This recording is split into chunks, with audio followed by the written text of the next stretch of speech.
Un, dos. Hola, ¿cómo están? ¿Cómo les va? Una nueva edición, la tercera de Conexión Mendoza. Acá Rodrigo Aguilar es mi nombre, junto a Juan Carlos Villegas. ¿Cómo estás, Juan Carlos? Hola, ¿qué tal? Estábamos probando la voz y salimos en vivo, así que si esto quedó en la grabación, bueno, quedó. También pueden salir algunos ruidos extraños porque hay un horno funcionando acá cerca, pero bueno, son cosas que pasan. Sí, acá en la cajita esta de televisión hay unos ruidos extraños que van a aparecer, pero bueno. La gente Roberto Rey, ahí en los controles técnicos, en la producción técnica, nos ha prometido que lo va a saber disimular. O vamos a ir y vamos a castigar a la... O si no nos cruzamos, si desaparecemos a la escena porque estamos... Por osar trabajar. Claro, la gente quiere trabajar, está trabajando, esas costumbres que tienen. Bueno, nuevamente, Conexión Mendoza, la Mendoza que queremos, la Mendoza que hacemos, en su tercera edición, la que podemos, también. Cuando nos dejan hacer los ruidos, pero...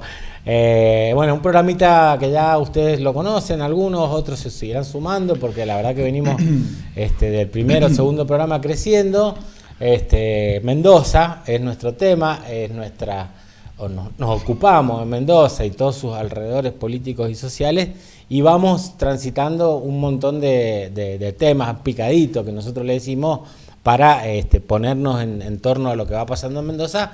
Y en el segundo bloque vamos al tema específico, al tema de hoy, que va a ser ¿cuál, Juan Carlos? Vamos a hablar de economía. Esto también, nosotros queremos ir dándole una secuencialidad a los temas que vamos planteando, entonces vamos a hablar un poquito de la economía de Mendoza. Pero antes quería saludar a nuestros fanáticos en Bangladesh, que nos han mandado saludos por este segundo programa. Están muy pendientes de todo lo que estamos haciendo acá en Mendoza. Siguen a la selección y a Conexión Mendoza. Entienden todo lo que pasa en la política mendocina, el deporte. Exactamente. Hay fanáticos de Godoy Cruz, fanáticos de Independiente Rivadavia, etcétera, etcétera.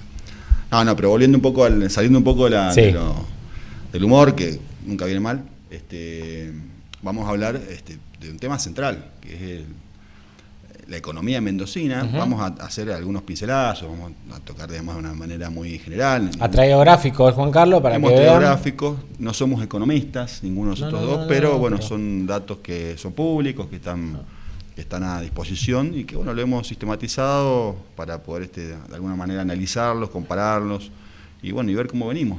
Bien, está muy bien porque eso a veces nos permite ver procesos y cosas que generalmente los medios medio que la tapan un poquito. No se habla mucho de la economía mendocina, ¿verdad? Como que se habla en cosas generales, queda muy atada a lo nacional. Bueno, esto es una parte del discurso que nos va a contar Juan Carlos de lo que viene pasando. Entonces, por eso nosotros hacemos el esfuerzo de estudiar un poquito. El Juan Carlos, en realidad, yo estudiar, imagínense, hace un montón de años que ya nunca lo hice, ¿para qué lo vamos a hacer? Dijo, estudiar un poco y contarles a ustedes y mostrarles con gráficos para que podamos saber cómo viene. Pero bueno, decíamos que en realidad la primera partecita es el picadito que hacemos siempre, y hoy hoy es jueves, pero nosotros estamos hablando el miércoles. Entonces, para nosotros es miércoles. Para nosotros es miércoles.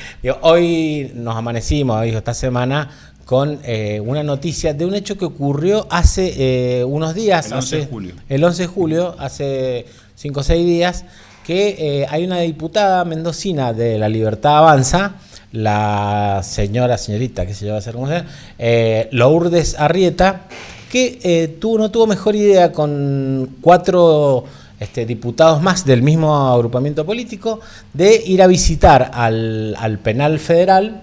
Sí, a un grupo de genocidas. A un grupo de genocidas. Cumpliendo condena, condena que cumplen después de haber recibido un juicio, y que, condenados por torturas, por desaparición de personas, habiendo sido encontrados culpables por la justicia mediante los procedimientos lógicos y que... Más fuerte. Disculpen que se nos empezaron los torros. No sé si te irá a quedar después, pero bueno. La verdad es que un hecho que llama la atención, genera indignación, rompe con los mínimos consensos democráticos que hoy podemos sostener en la Argentina, que tienen que ver con básicamente el repudio de la dictadura militar. ¿Por qué, Juan Carlos, muchos hablan de que lo complicado, porque la intentaron disfrazar, uno de ellos salió a hacer declaraciones, a aclarar, un diputado entrerriano creo que es, diciendo que estaban preocupados por los derechos humanos de los represores en las cárceles, que no se cumplían y demás. Obviamente una excusa, porque lo que te quería comentar y preguntarte, porque se habla de que esto es el problema es que es un gesto político. Es claramente un gesto político, claramente comparto con algunos referentes históricos de la lucha por los derechos humanos que plantean que esto se suscribe, digamos, en un planteo, una estrategia para pelear por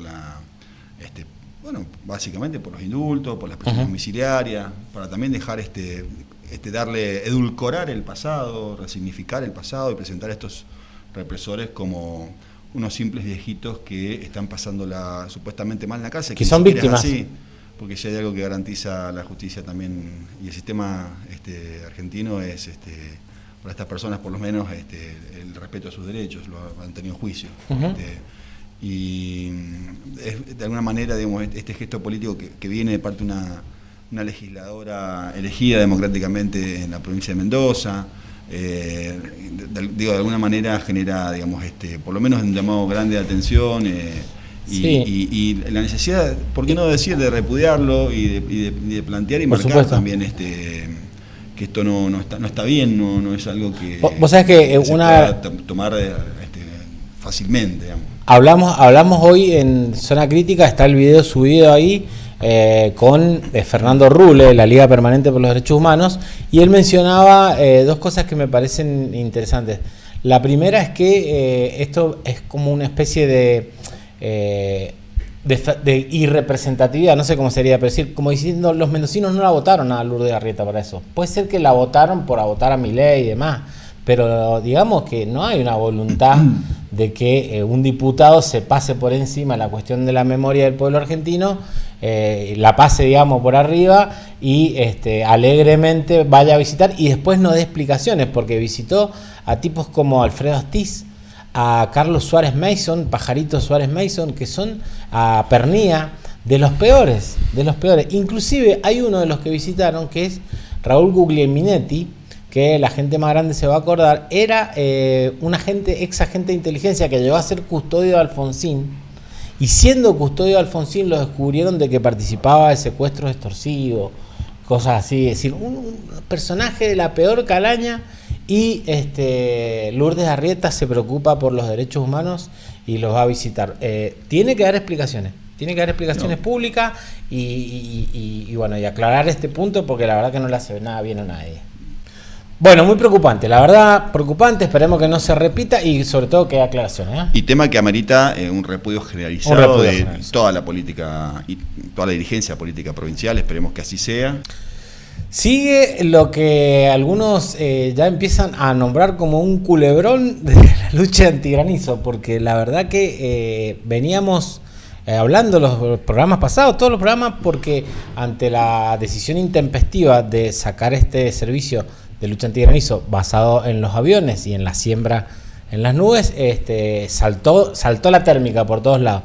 Y lo último que pasó, que queríamos charlar, es, bueno, en medio de estas negociaciones con los intendentes que se venían dando distintas posiciones, apareció el diputado nacional Julio César Cleto Cobos, ex gobernador de Mendoza, a decir, calificar como una decisión apresurada del gobierno el cese de la lucha antigranizos. Y bueno, salió a contestarle Cornejo, dijo que algunos se comen la curva, no sé qué fue lo que quiso decir, pero lo concreto es que Cobos expresó un malestar que hay en distintos sectores, ¿no, Juan Carlos?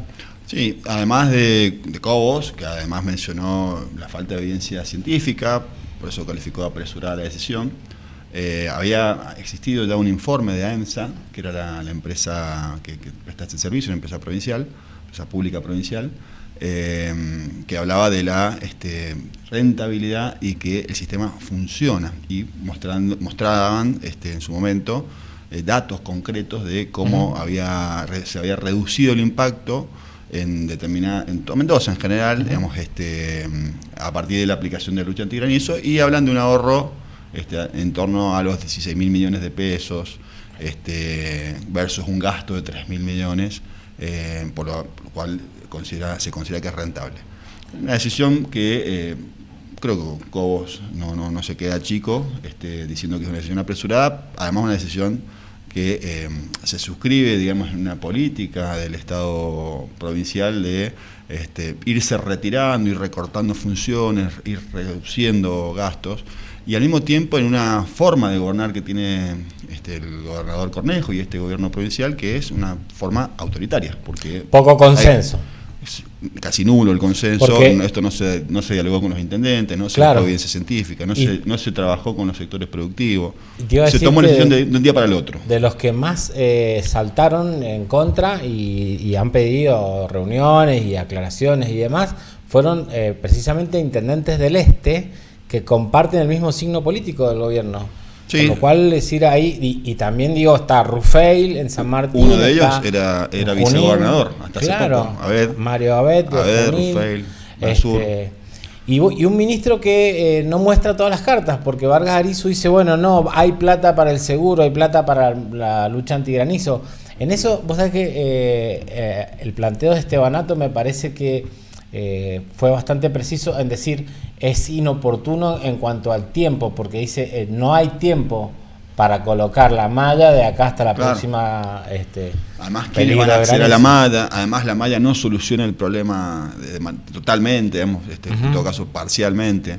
Además, lo que se ofrece es una línea de crédito con una tasa de interés a la que se le subsidia 5 puntos de la tasa. Tampoco es que cualquier productor pueda acceder a la misma.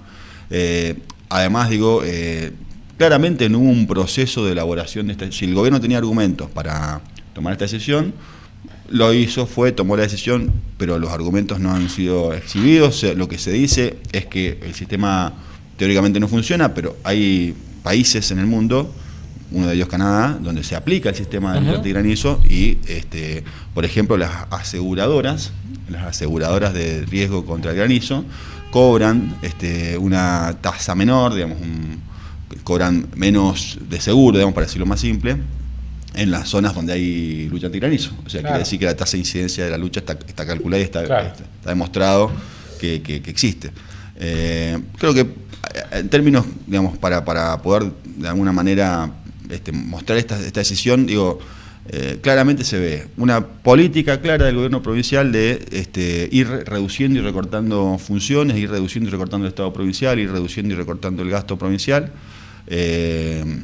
y una escasísima voluntad de diálogo con el resto de los sectores políticos, económicos, sociales. El último dato es que se rompió, por decirlo así, el frente que había entre el radical Molero de Alvear y el peronista Félix, porque directamente Molero se reunió con el ministro y evalúan posibilidades y soluciones, y Félix se retiró un poco, de acuerdo a lo que decían las informaciones, que no había sido claro el gobierno en el compromiso de quién iba a poner qué parte para ese sistema que querían hacer municipalizado por regiones. La verdad es que yo digo, repito un poco lo que dice Juan Carlos, demasiado improvisación, y lo que dice el diputado Cobos, demasiada improvisación para un tema tan importante. Me parece que tendría que haberse tomado un tiempo más para discutirlo, analizarlo, ver los informes y demás, y no guiarse por esos criterios de digamos también, Rodrigo, que acá no está solamente en juego la producción en sí, digamos, o la realidad económica de los productores. Está en juego también el acceso a los alimentos. O sea, cuando impacta el granizo, cae la producción. Si cae la producción, o tienden a subir los precios, o hay escasez de alimentos, de los alimentos que hayan sido perjudicados, o hay menos trabajo, porque bueno, hay menos producción para poder elaborar, después para poder comercializar. Por lo tanto, no es un tema que solamente impacte en la economía, porque se lo plantea a veces como un tema que, bueno, lo tienen que resolver los productores. Claro.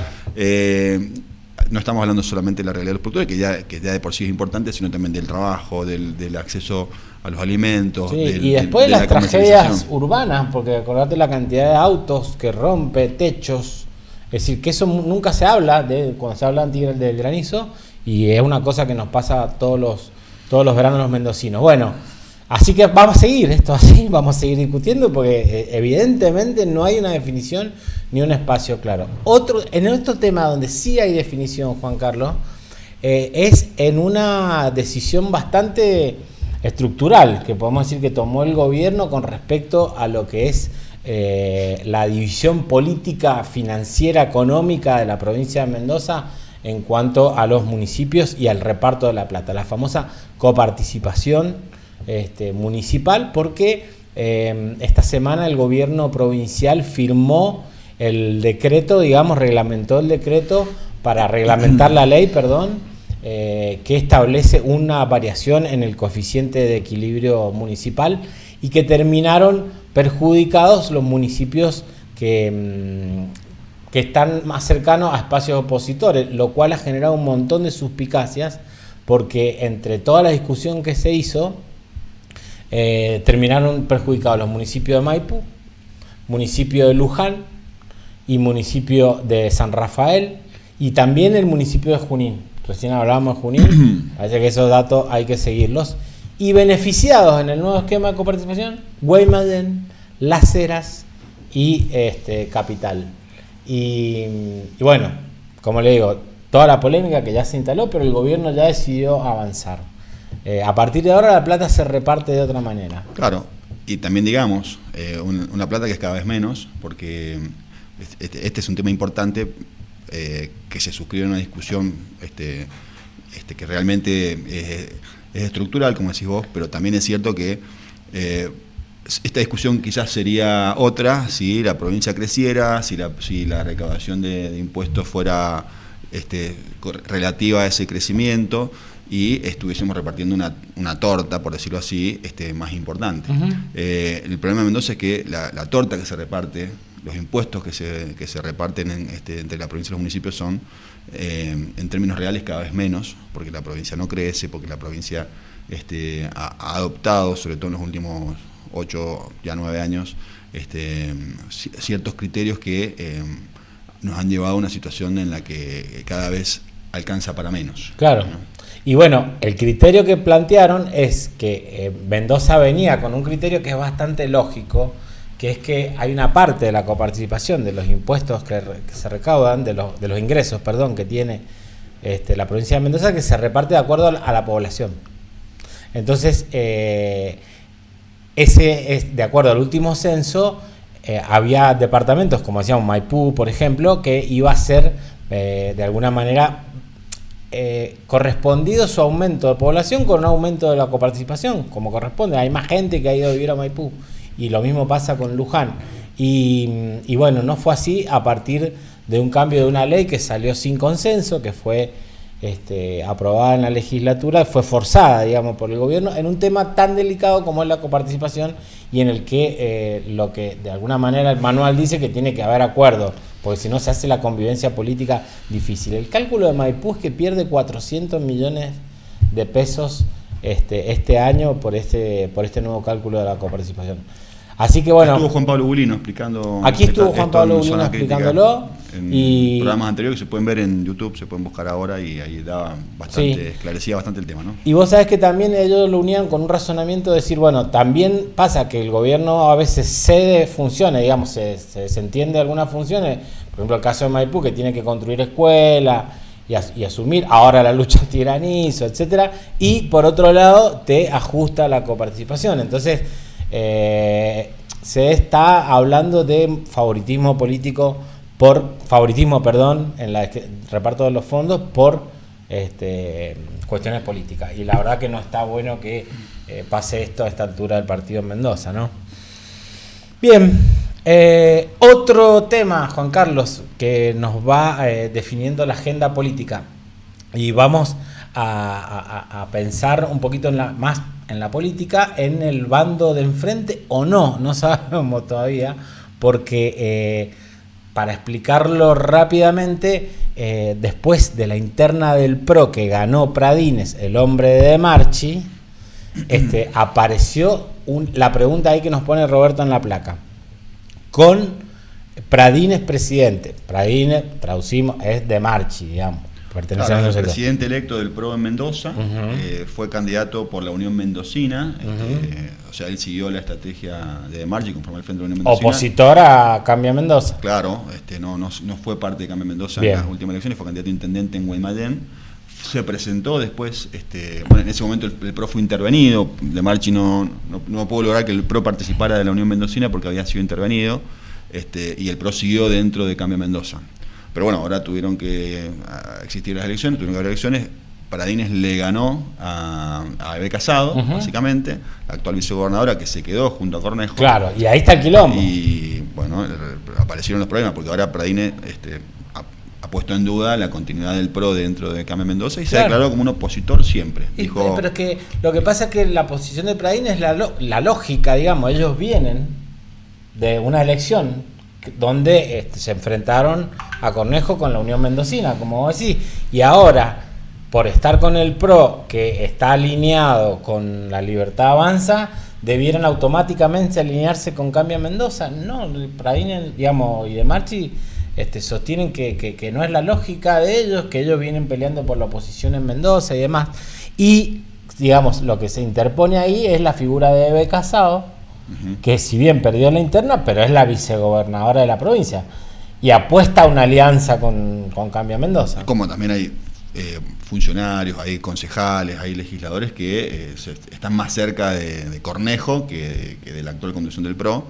No se sabe si son más cornejistas que del PRO, claro, o que cumplen la función de cornejistas dentro del PRO, que también pasa esto en otros partidos políticos, no solamente en el PRO.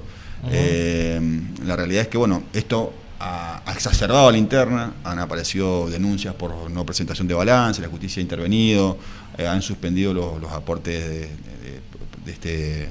monetarios del Estado al PRO por no presentar los balances, se acusan mutuamente la gente de Pradines dice que es la gente de Casado. La verdad que para un partido que se llama Propuesta Republicana, estar teniendo este tipo de problema parece un poco raro, ¿no? Digo, raro no es, pero pero bueno, es bastante contradictorio que te llames así. Después, digamos, una de las primeras obligaciones que tiene que responder, que tiene que cumplir un partido político, se dice Propuesta Republicana, que es transparentar sus cuentas públicas, que son, aparte, en gran parte son recursos públicos, digamos, con los que se financian los partidos. Entonces no lo hacen. La verdad es que llama bastante la atención, habla bastante mal de la conducción de ese partido. Digamos, sea que sea responsabilidad del vicegobernador o de quien sea, digo, es una situación bastante. Sí, y aparte que también le pone interrogantes políticos de cara a las elecciones que se acercan del año que viene, porque la pregunta es si Eve Casado quiere ir en una alianza con Cambia Mendoza, o Pradines y De Marchi quieren ir por afuera y disputarle los votos a Cambia Mendoza, y de alguna manera se quiere, son todas personas, digo, Pradines, Casado, De Marchi, alineadas con Milei. Entonces, digamos, la pregunta es, ¿qué va a pasar con los votos de Milei? ¿Van a ir a sumarle a Cambia Mendoza, a Cornejo, como quiere Casado? ¿O van a ir a buscar sus votos por otro lado? Lo cual también impacta en el escenario completo, porque también aparece la figura del peronismo, que ahora vamos a hablar de eso, con posibilidades de, si se divide de alguna manera el espacio liberal, vamos a ponerle así, de Cambia Mendoza, y va por otro lado la Unión Mendocina, con el PRO y con los votos de Milei, es decir, el peronismo tiene chances de quedar más cerca de alguna manera de otro resultado electoral. Digamos que son dos sectores que ideológicamente expresan algo bastante parecido. Digamos. Después uno puede tener algunas diferenciaciones en lo provincial, pero digo, hoy si la discusión es con quién van a alinearse en lo nacional, digamos, bueno, básicamente, digamos, no hay muchísimo para discutir ahí, pero a lo mejor sí puedan tener otra visión de provincia, otra visión de proyecto provincial. Y sobre todo la cuestión del alineamiento con Cornejo, que es lo que realmente está en discusión, digamos, que parece que es muy importante, que es que se rompe de alguna manera ya casi definitivamente el frente Cambia Mendoza, que básicamente ya venía con problemas serios, pero que bueno, la salida teórica del PRO haría que prácticamente el frente perdiera sentido, digamos. Y la relación esta relación de acá es también como un ruido de lo que pasa a nivel nacional, que se están tirando con todo entre Macri y Patricia Bullrich. Así que bueno, un partido que está en crisis. El otro partido que queríamos traspasar antes de cerrar este primer bloque recorriendo la política mendocina de esta semana, es el Partido Justicialista. o también conocido como el peronismo, o póngale el nombre que usted quiera, pero lo cierto es que se transparentó esta semana la voluntad de un grupo de dirigentes del Partido Justicialista de ampliar los límites y ampliarse hacia un frente. Ya se habla concretamente de algunos actores que podrían integrar ese frente, buscando una nueva identidad que de alguna manera aparece como distinta a lo que fue la identidad kirchnerista que tuvo el peronismo en los últimos años en Mendoza, decía, una voluntad de ampliar hacia frentes que incorporen otros actores. Se menciona un caso concreto donde ya habría un trabajo conjunto, digamos, legislativo en principio, que es con el Partido Verde, un partido chico, se puede decir, pero que le ha ido muy bien. Bueno, y ahí se plantea cada vez, digamos, la apertura más afuera, ¿no? Por decirlo así. ¿Cuál es el objetivo, digamos? ¿Cuál es la idea política que sostiene esta estrategia? Creo claramente construir una alternativa para Mendoza, una alternativa política clara, real.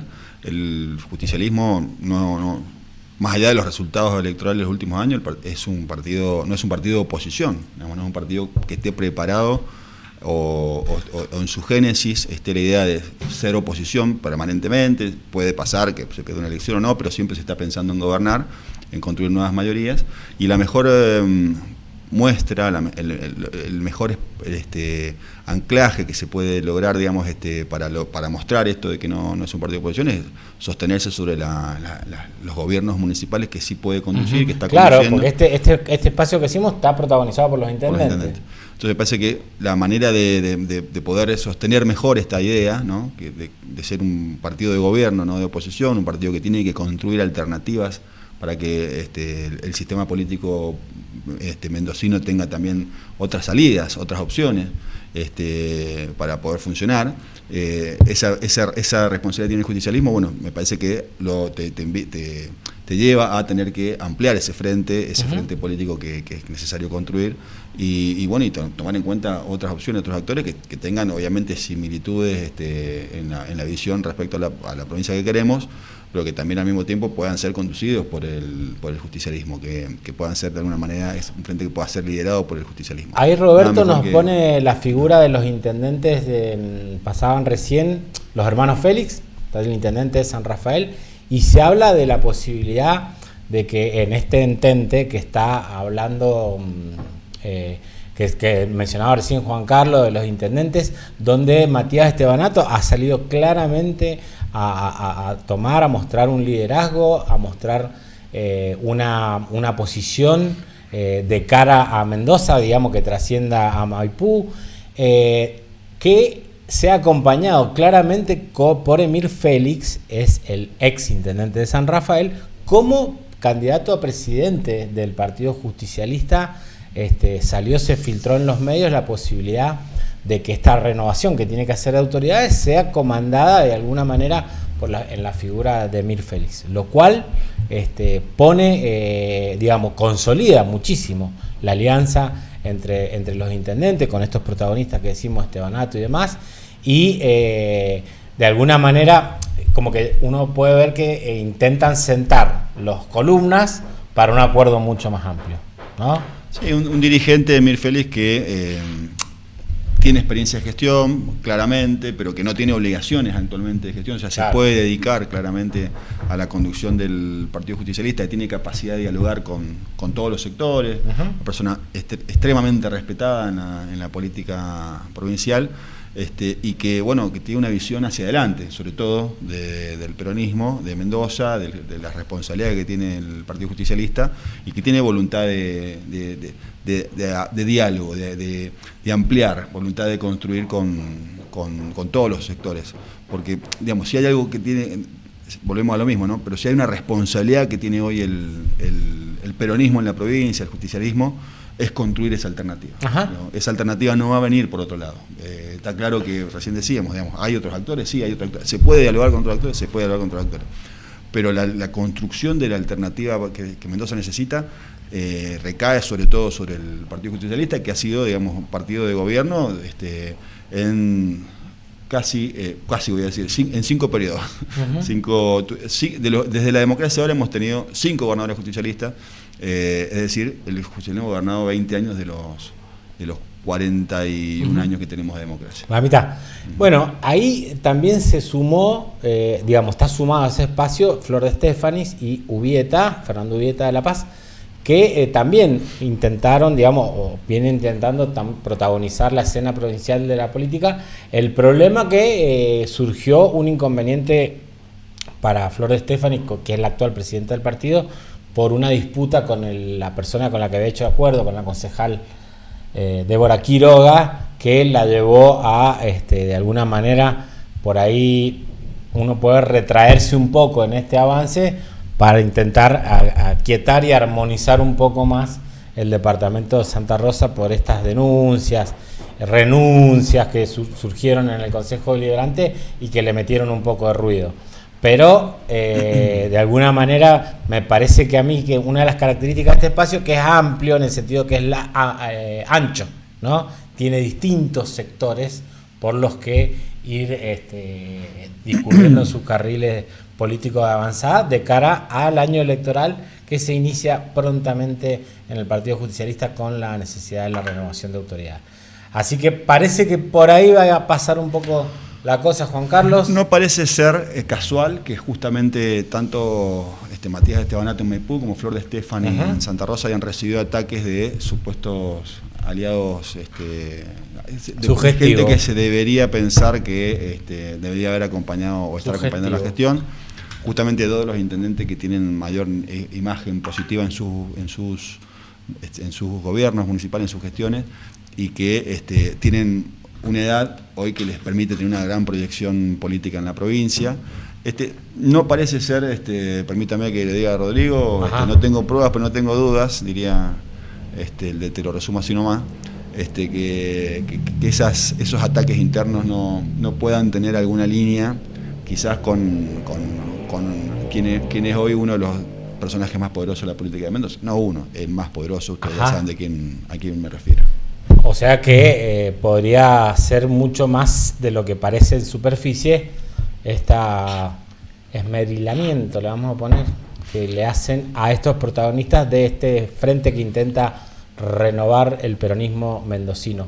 Lo último con respecto a esto, me parece interesante que se menciona mucho que esta necesidad de ampliar el espacio político del peronismo, inclusive con identidades nuevas y demás, tiene que ver con lo que sucede, el terremoto político que ha significado Javier Milei a nivel nacional desde su llegada a la presidencia. Es decir, se están reconfigurando todos los espacios políticos.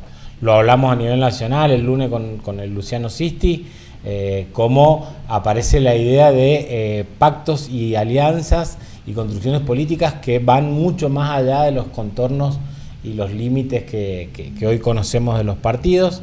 Y en una de las notas que se menciona esto en Mendoza, se deja muy sugestivo un parrafito donde habla de la posibilidad incluso de sectores del radicalismo con los que se estaría hablando para sumarse en un espacio que se entiende como anti-Milei, o por decirlo así... O democrático. Claro.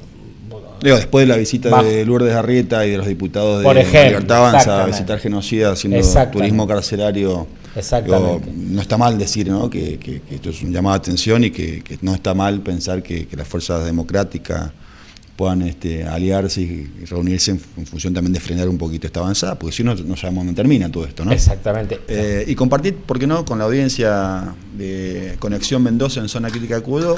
Ustedes saben que siempre recibimos comentarios, inquietudes, ¿por qué no?, sugerencias, temas a incorporar. Uno de los temas que no lo hemos tratado hoy, pero que estaba sugerido, era el tema de la explosión de la cantidad de gente en situación de calle. Lo vamos a tratar la semana que viene. En Mendoza, que lo vamos a abordar con profundidad ese tema, porque es un tema muy importante.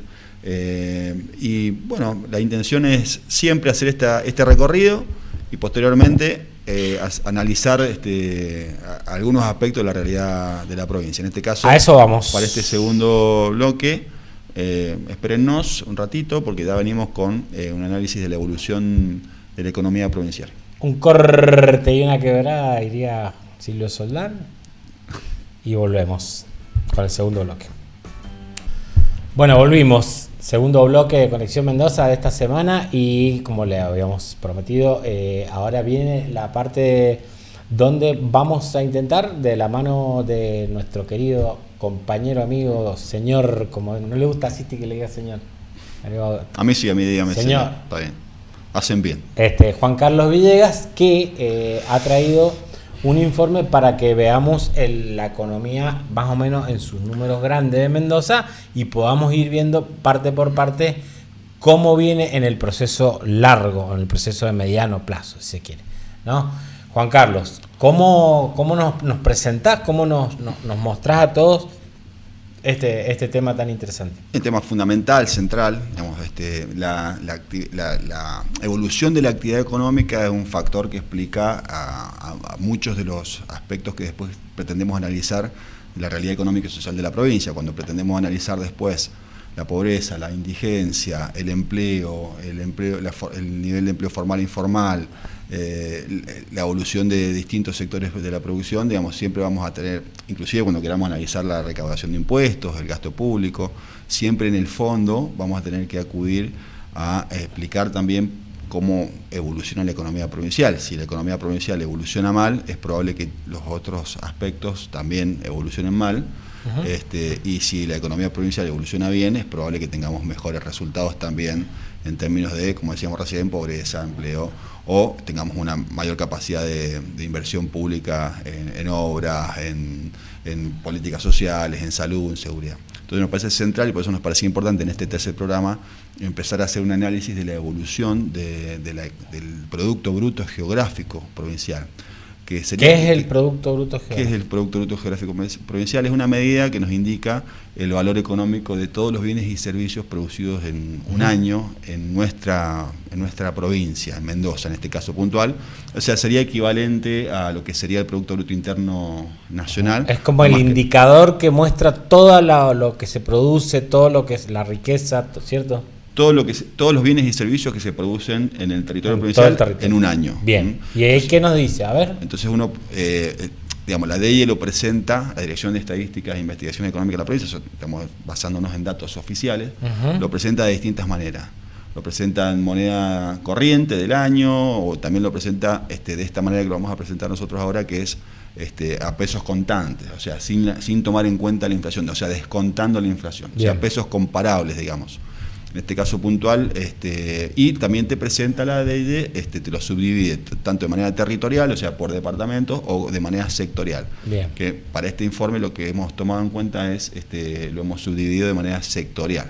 Pero primero vamos a arrancar con este primer cuadro, el cuadro 1, donde vamos a poder ver algo que nos pareció interesante, que es la posibilidad de comparar cómo ha evolucionado el Producto Bruto Geográfico Provincial en pesos constantes en los últimos 4 periodos de gobierno. En este caso puntual tenemos hasta el 2022, estamos arrancando del 2007. Bien, que allá por Celso Jaque. Terminaba el gobierno de Julio Cobos, empezaba el gobierno de Celso Jaque. Jaque gobernó hasta el 2011, después terminó el de Celso Jaque en el 2011, empezó el de Paco Pérez en el 2011, terminó en el 2015. En el 2015 terminó el de Paco Pérez, comenzó el de Cornejo. En el 2019 terminó Cornejo, empezó Suárez. En este caso no llegamos al final de Suárez, pero bueno, hay información que vamos a agregar enseguida respecto a cómo evolucionó el Producto Bruto Geográfico en el 2023. Acá, en este caso puntual, estamos llegando al 2022. Y también hay expectativas respecto a cómo va a evolucionar en el 2024 por tendencia económica, etc. En definitiva, lo que queremos mostrar, básicamente partimos de esta idea de alguna manera polemizar con esta idea que nos plantea el gobierno provincial de manera constante, que es que la provincia, por más que esté muy bien gobernada, tiene muy poco para hacer cuando la macroeconomía funciona mal. Ante eso nosotros lo que planteamos, lo que plantean también economistas muy importantes que han venido a este programa, es que primero que la provincia sí tiene resortes muy importantes tanto para mitigar el efecto negativo que puede tener una mala política macroeconómica nacional, pero al mismo tiempo, o como para potenciar los positivos, ¿no? Tiene resortes económicos la provincia, no son los más importantes, pero tiene, y hay provincias que logran crecer cuando la economía nacional cae, o que logran caer menos cuando la economía nacional cae, o logran crecer más cuando la economía nacional crece. Está es probado y demostrado. No es el caso de Mendoza, que ha caído más cuando la economía nacional ha caído, o ha crecido menos cuando la economía nacional ha crecido, sobre todo en los últimos 2 periodos de gobierno. ¿Usted me dice que desde el 2007 hasta ahora venimos hacia abajo? Claro, no, nosotros justamente lo que vamos es a polemizar un poquito con esa idea, a ver. Pero además queríamos agregar algo más. Un gobernador provincial, sobre todo una de las provincias más importantes del país, también es un actor nacional, es un político de peso nacional. El gobernador Cornejo ha tenido alineamientos políticos nacionales muy importantes y ha sido sostén político de gobiernos nacionales, o ha sido opositor a otros gobiernos nacionales. Fue opositor durante los gobiernos de Cristina Kirchner, fue oficialista durante el gobierno de Macri, fue opositor durante el gobierno de Alberto Fernández, y hoy, bueno, está firmando el Pacto de Mayo, acompaña las políticas económicas de Milei, sostiene, digamos, a este modelo de alguna manera. Bien. Entonces, sus alineamientos políticos también dicen mucho de cuáles son los resultados económicos que logra Mendoza. Si sus alineamientos políticos van en sintonía con que a la provincia le vaya bien, encuentra cierta razonabilidad. Ahora, cuando decimos que a la provincia le va mal por culpa de la nación, pero apoyamos las políticas nacionales que hacen que a la provincia le vaya mal, entramos en una contradicción importante. Este primer cuadro lo que nos muestra es la evolución del Producto Bruto Geográfico provincial a pesos contantes. Para decirlo más simple, supongamos que fuera en dólares, no es lo mismo, son pesos sin tomar en cuenta la inflación, se les descuenta la inflación. Digamos, desde el año 2007 al 2022, la parte amarilla arriba toma los primeros 8 años, 2007 al 2015, y la parte verde abajo compara los últimos 7 años. ¿Qué estamos viendo en este primer cuadro? Los números que ustedes ven en rojo son los números que muestran caídas de un año hacia el otro, y los números que ven en lila son los números que muestran crecimiento de un año hacia el otro. Lo que podemos ver es básicamente, digamos, que entre el 2007 y el 2011 Mendoza había obtenido un crecimiento del 7,5% total a valores absolutos, ¿no? Entre el 2011 y el 2015 había tenido un nuevo crecimiento del 3,27%, o sea que Mendoza había logrado crecer en esos 2 periodos de gobierno. Entre el 2016 y el 2019 no pasó lo mismo, ahí no tuvimos pandemia, no tuvimos guerra, tuvimos el gobierno nacional de Mauricio Macri. La pandemia de Macri. Pero tuvimos una caída a valores absolutos, porque enseguida vamos a también analizar un poquito lo que ha pasado por habitante. Esto estamos hablando del producto total de Mendoza, pero hay una variable que todavía no hemos incorporado, que es la cantidad de habitantes de la provincia para cada año, ¿no? Un dato que es más importante. Tuvimos una caída, o sea, mientras gobernó Cornejo y gobernó Macri, habíamos tenido una caída, pero mire usted qué pasó. Bueno, tenemos un año de una caída importante, que es el 2020, que es la pandemia, que Mendoza sigue cayendo, que es el 7,10% para ese año.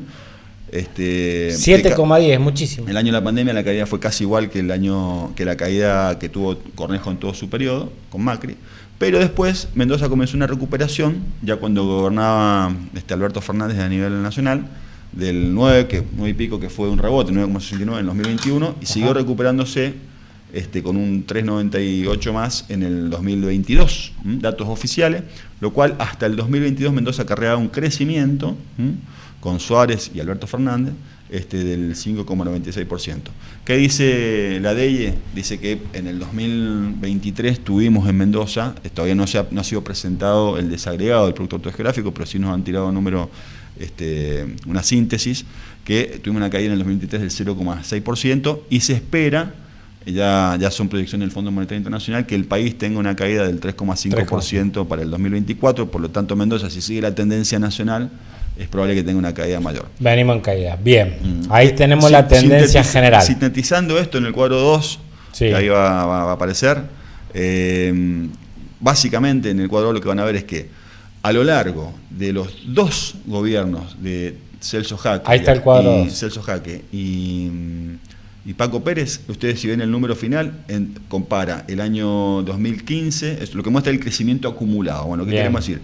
¿Cómo fue creciendo la provincia? En el año 2015, o sea, terminó el gobierno de Paco Pérez, Mendoza tenía un Producto Bruto Geográfico del 11,1% más que en el 2007. Bien. Sin embargo, en el año 2022 tenía un Producto Bruto Geográfico del 0,08%, casi igual, básicamente, prácticamente igual que en el 2015. Cuando el gobierno provincial nos dice que la provincia está estancada, que Mendoza no crece, No, es verdad, lo que pasa es que lo que no crece es durante su gobierno, que en realidad cayó durante su gobierno, pero Mendoza venía creciendo hasta el 2015 y empezó a caer. Claro, si uno compara, después va a encontrar que ha entrado Mendoza en un estancamiento, pero en realidad hay tendencias. Perfecto. Eso lo vamos a ver más claramente en el gráfico, que vamos a ver a continuación. Viene el gráfico número 3. Número 3, que viene ahora, ¿sí? Nos tomamos el trabajo de hacer un gráfico para mostrarlo con mayor claridad, que ahí vamos a ver que cómo se expresa, ese es un cuadro que va después. Ahí vemos más claramente las tendencias. Las barritas celestes son las barritas del año que expresan el Producto Bruto Geográfico Provincial. Hasta el 2015. Hasta el 2015 vemos una tendencia al crecimiento, con algunos baches, pero con crecimiento, si uno compara el 2007 con el 2015, vemos el crecimiento. Vemos después la caída, que se produce ya estamos hablando la primera barra lila, es la del 2016, que hay una caída importante, y después creció un poquito, pero volvió a caer en el 2019, ya más abajo, y volvió a crecer, digamos, cae la pandemia, por supuesto, y después empieza el crecimiento nuevamente. ¿Qué queremos decir esto? Es muy importante, digamos, tener en cuenta que no es lo mismo la evolución de la economía mendocina. Cuando uno toma periodos de 10 años, de 15 años, hay que ver qué pasa en el medio, porque muchas veces esa es la manera también de ocultar las responsabilidades, es la manera de ocultar también los resultados reales de las políticas públicas, pero al mismo tiempo también hay que ver cómo son los alineamientos políticos que tienen los dirigentes políticos que gobiernan la provincia, porque es importante también ser evaluados por eso, porque digamos, es muy fácil decir ahora, la verdad es que nosotros gobernamos muy bien la provincia, pero como le va mal al país, nos va mal a nosotros, cuando hemos visto claramente es que se ha fortalecido y se ha apoyado y se le ha dado respaldo político a gobiernos que han hecho que la economía caiga, y se ha hecho oposición contra gobiernos que han hecho que la economía crezca. Y esto a Mendoza le genera repercusión. Le ha costado, claro. Le está costando caro. Porque esas barritas que vemos ahí, claro, son las que explican por qué tenemos cada vez una riqueza. De menos empleo, porque tenemos una salud cada vez peor, porque tenemos también... Bien. No son las únicas que explican, ¿no? Hay otros factores explicativos, pero son importantes a tener en cuenta. Vemos en el 2022 hay una subida, pero que, como bien decía recién, a partir de ahí se ha producido una caída. Claro, una caída muy leve. Que se ha profundizado en el 2024. Es decir, que la continuidad de ese gráfico es lamentablemente, con las barritas hacia abajo. Y esas son cosas que uno puede comprobar con solo mirar a su alrededor y mirar su propia economía, que la caída este año 2024 ha sido profundísima. Así que bueno, ese es el tono. Claro, lo que vemos lo que veíamos en el gráfico anterior es que el año, claro, el año de mayor, del nivel más alto del Producto Bruto Geográfico Provincial fue el 2013. Cayó un poquito en el 2014, pero ya en el 2015 se había empezado a recuperar nuevamente. Y después sí vemos ya una tendencia a la baja enorme. Claro, ahora si yo comparo el 2022 con el 2013, sí, puedo decir, no, Mendoza está estancada. Claro, sí, los productos brutos geográficos de los 2 años son parecidos. En realidad lo que está pasando es que tuvimos políticas públicas, una manera de gobernar la provincia que explican una caída que impidió que Mendoza hubiese seguido creciendo en los años siguientes. Y ese crecimiento hubiese sido necesario porque en realidad, ahora sí vamos al siguiente gráfico, con decir cuál ha sido el valor absoluto del Producto Bruto Geográfico Provincial en esos años no alcanza para explicar la realidad de la provincia. Nosotros lo que en ese cuadro siguiente, que tiene muchos números, y bueno, lo dejamos ahí. Sí, es medio ininteligible ese. Lo dejamos ahí porque a lo mejor alguien que nos esté viendo quiere hacer alguna captura y lo ve o lo quiera pedir. Pero básicamente lo que estamos tomando en cuenta ahí es lo que se llama Producto Bruto Geográfico per cápita, o sea, por habitante.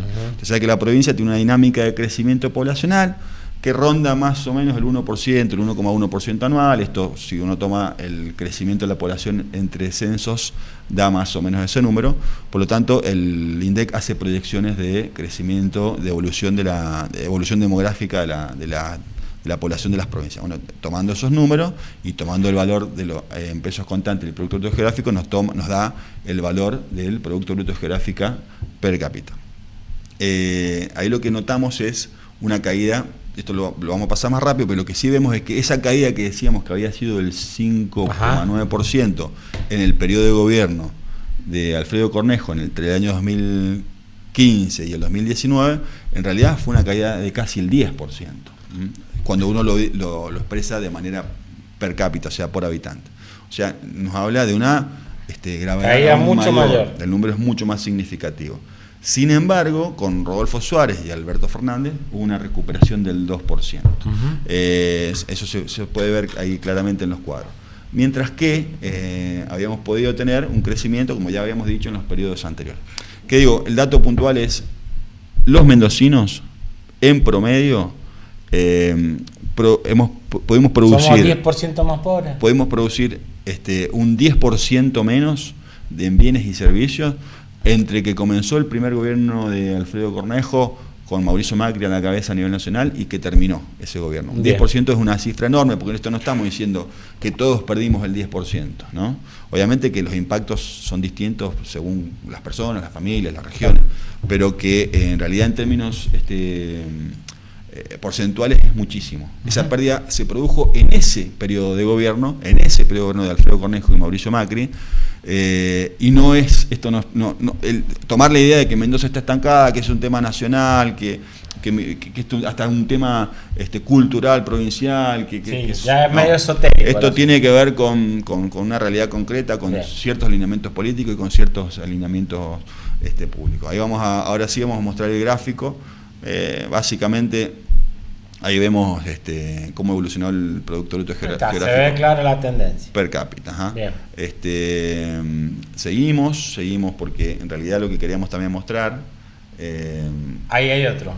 Este cuadro, yo les decía recién que la DEIE lo presenta el Producto Bruto Geográfico diferenciándolo por departamento o por sector. En este caso por sectores. Por sectores. Podemos ver de manera también bastante contundente cómo evolucionaron los sectores económicos en la provincia entre el 2015 y el 2019, que es la primera franja amarilla que ven ahí, y entre el 2019 y el 2022. Bueno. Lo que podemos ver es, por ejemplo, ahí ustedes si quieren pueden entrar y ver todo. Por ejemplo, la caída del comercio entre el 2015 y el 2019 fue el del 14%.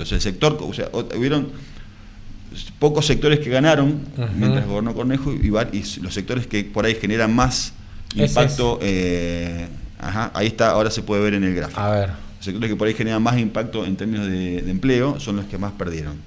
Sectores que ganaron, ya decíamos, por ejemplo, el transporte, la construcción, ganaron en el periodo de Cornejo. Pero ¿quiénes perdieron? La industria. La industria perdió el 18,7%. ¿Se acuerdan que habíamos dicho que el Producto Bruto Geográfico había perdido el 5,6% totalmente, en promedio, en total? La industria más. La industria perdió el 18%. O sea, Mendoza, ¿la agricultura también? Mendoza, sí, la agricultura viene perdiendo hace bastante. Viene perdiendo como en la guerra la agricultura en la participación a valores constantes, viene perdiendo. Bueno,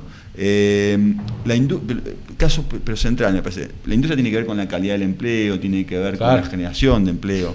La industria provincial, mientras que el Producto Bruto Geográfico se ha reducido el 5,9%, la industria perdió el 18%. ¿Sabe cuánto creció la industria provincial? Mientras gobernaba Alberto Fernández a nivel nacional y gobernaba Rodolfo Suárez en la provincia. Claramente le iba a decir, bueno, estos gobiernos liberales sostienen un proyecto antiindustrial. Bueno, ahí se ve claramente.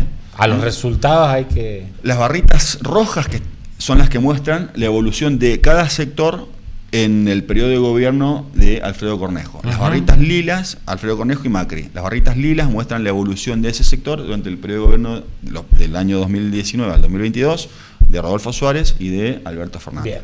Fíjese que, por ejemplo, la construcción había crecido entre el 2015 y el 2019, pero creció mucho más en el siguiente periodo. Bueno, el comercio cayó. El comercio había caído y creció después. Los lilas. La industria había caído y creció levemente después. Lo mismo allá al final, que es el total. El total. Bueno, está bueno como expresión global, ¿no? El total, ahí al final se puede ver el total de Cornejo Macri, caída del 5,9 como dijimos, y el crecimiento que mostrábamos en la...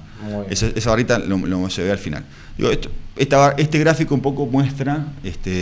por sectores, y sobre todo, digo, porque uno ve que parecería que todos los sectores son iguales, que todos impactan lo mismo. No, los sectores que más impactan en términos de creación de empleo en la provincia, que son justamente el comercio, la industria, los servicios, son los que tuvieron diferencias más grandes entre estos periodos.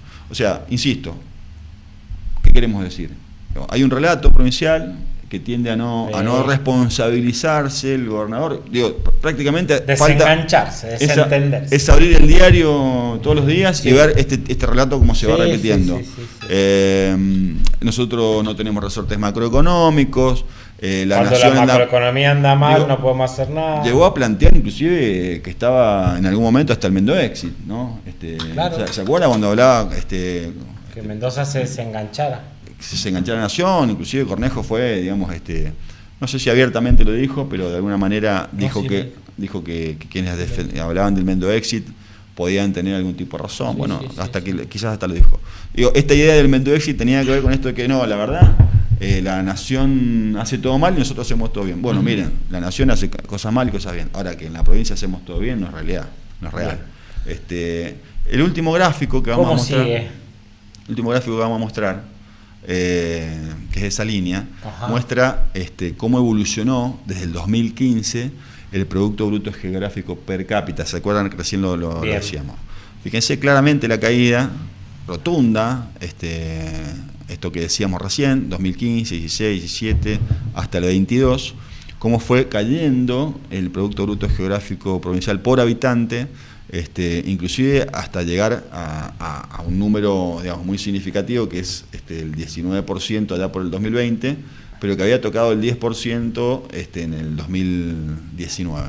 Y cómo comienza la recuperación después hasta el 2022, recuperación que entendemos que ha quedado trunca con la leve caída del 2023 y con la caída que vamos a tener ahora en este año, que ya decimos el FMI pronostica para la nación el 3,5%. O sea que yo vuelvo a decirle, ahí esa línea que está acá se va a meter para abajo.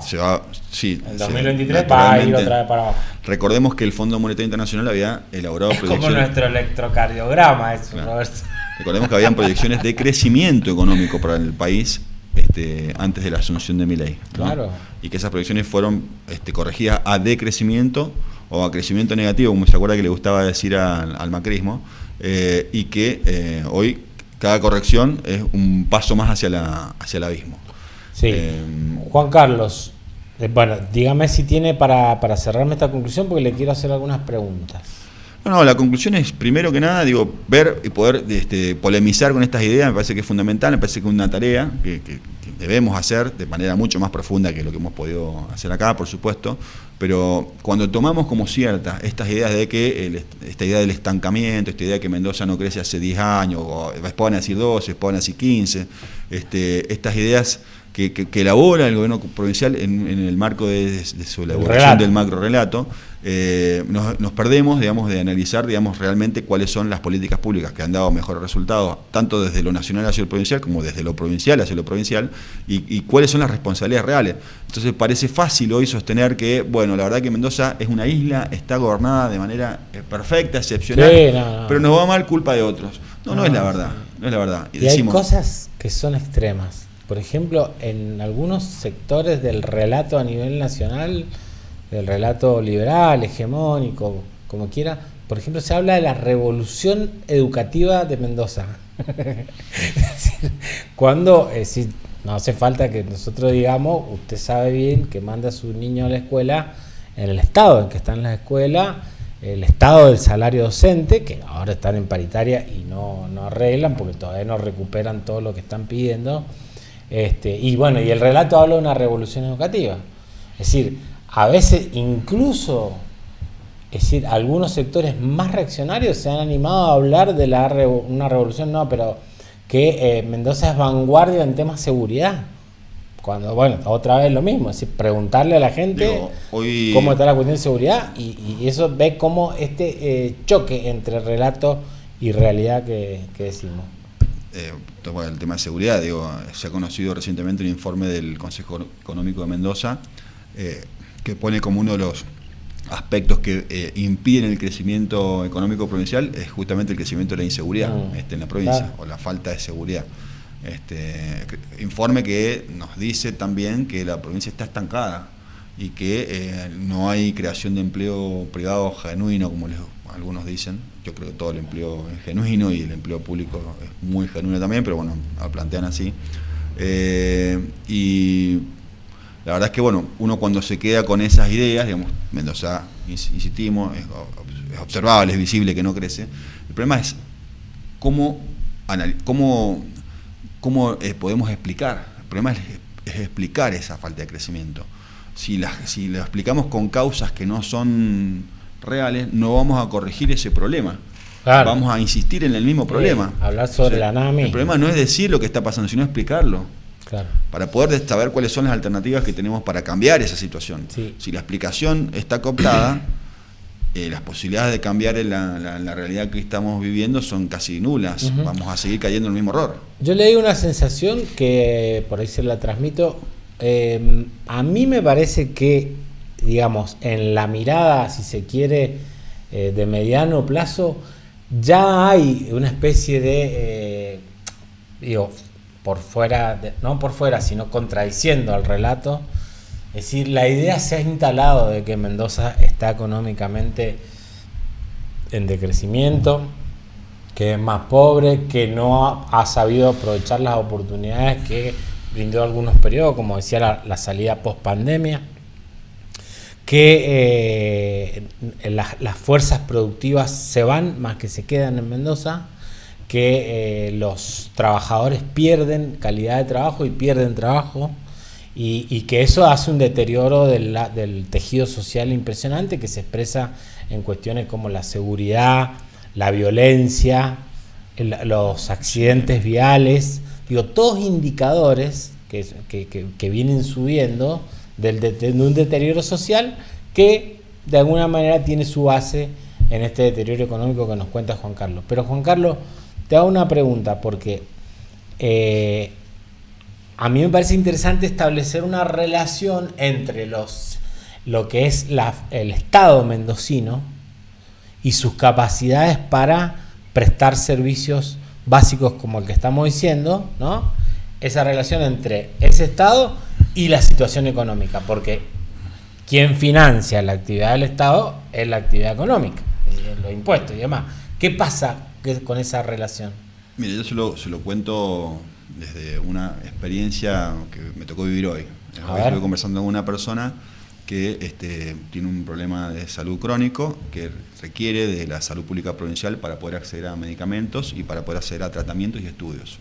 Bueno, la verdad es que esa persona le está pasando muy mal porque no le pueden brindar no se los brindan, no se pueden o no quieren brindar los medicamentos que necesita, por lo tanto se ha deteriorado su calidad de vida enormemente, una enfermedad que es completamente tratable y abordable, que además no le respondieron que el estudio que necesita hacer sale 2 millones de pesos, por lo tanto no lo pueden cubrir, y por lo tanto está a la deriva, vamos a tratar de darle una mano, pero está a la deriva porque no puede, siendo una persona todavía joven, no puede tratar correctamente un problema de salud y por lo tanto se va complicando cada vez más. Digo, ¿qué quiero decir con esto?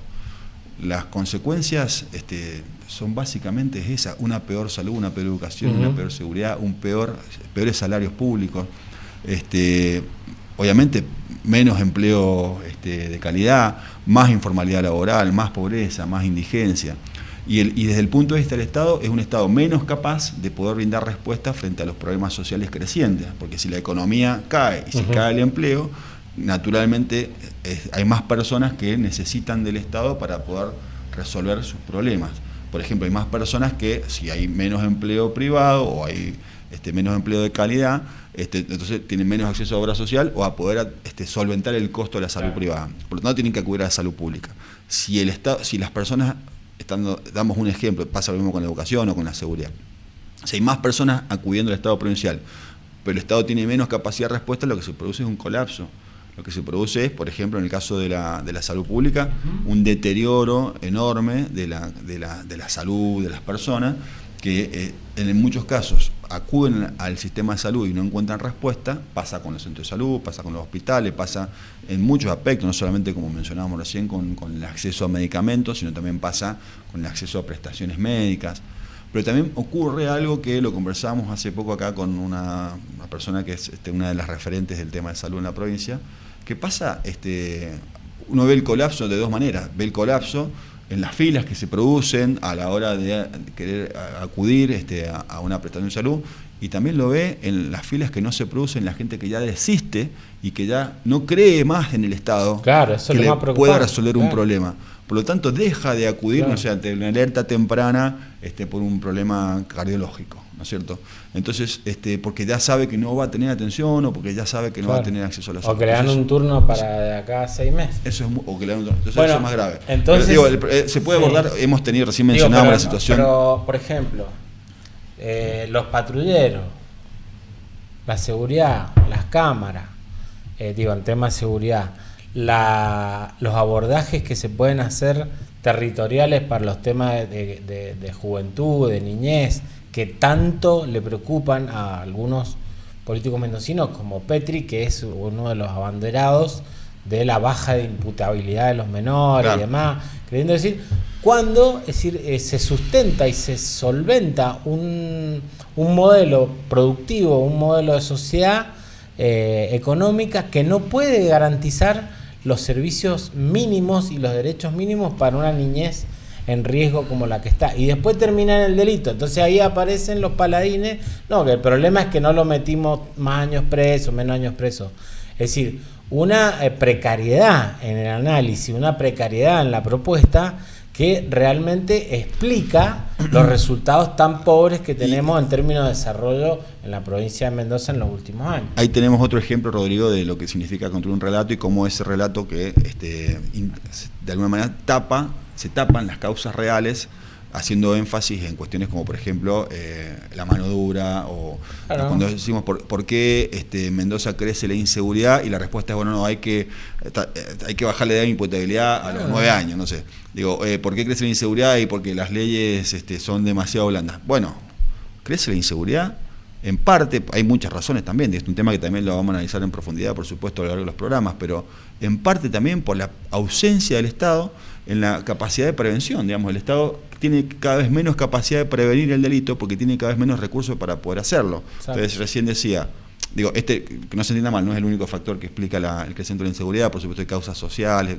hay otras, pero esta puntual que tiene que ver con la prevención, lo que se llama la prevención situacional, que tiene que ver con que el Estado disponga recursos, digamos, para bajar la vulnerabilidad de los objetivos de los delincuentes y aumentar la amenaza hacia los delincuentes, que por ejemplo una cámara hace que el lugar que está cerca de la cámara, digamos, tenga menos posibilidad de que ocurra un delito, porque el delincuente obviamente va a notar que tiene más posibilidad de ser detectado. Lo mismo con un móvil policial o con distintas medidas que se pueden tomar desde el punto de vista de la seguridad. Pero si no hay recursos, si no hay personal, porque se ha reducido el personal del Estado, claro, si no hay móviles, si no, insistimos, si no hay cámaras, si no hay equipamiento, si no hay infraestructura, bueno, naturalmente es más probable que esto ocurra, ¿no? Un ejemplo que también se puede sumar a esto, el problema con la justicia que hay en Mendoza. Ustedes saben, algunos que habrán tenido que recurrir a juicio, audiencia, lo que fuera, que vienen de paro hace un montón de tiempo y se vienen posponiendo los procesos judiciales en Mendoza porque hay un reclamo salarial que el gobierno no lo puede afrontar. Entonces, digo, así vemos cómo impacta en todo el sistema de calidad de vida y en los derechos de los mendocinos el insistir como la mula con un modelo económico inerte, ¿no? Que no funciona y que directamente nos hace cada vez más pobres. Es decir, en todos los aspectos va pegando esta realidad.